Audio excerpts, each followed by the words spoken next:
For more on how Americans are feeling in this moment, let's turn to CBS News Director of Elections and Surveys, Anthony Salvanto. It wasn't long after Super Tuesday in March, as the outbreak hit and the market crashed, that we started polling on things that seemed a whole lot bigger.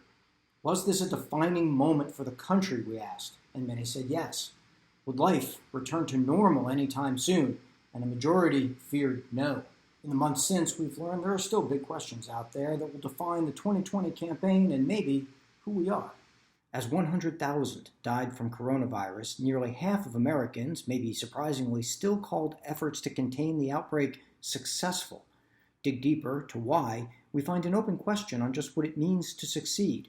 Majorities thought that fatalities could have been lower had plans been made sooner, and deaths could have been higher, save for the efforts we did take. Now we know in the campaign, Biden and Trump will each take a side of that argument and force the choice. Which is it?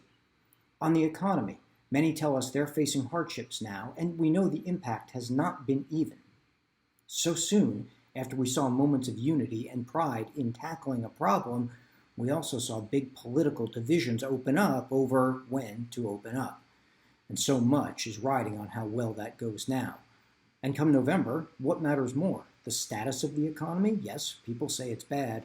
Or the trend line? There has been optimism that at least some jobs will return, and presidents have been reelected with a mix of things are bad but getting better.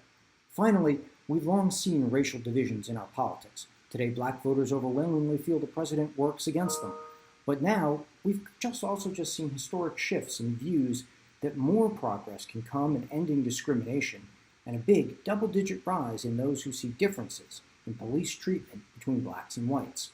So the protests seem to be getting their message across. Another reminder that big things can and do change, sometimes faster than you'd expect.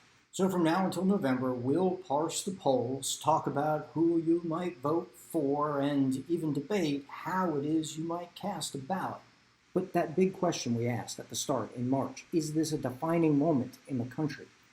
We'll poll it again and see what the trend is, but one suspects by now we already know the answer.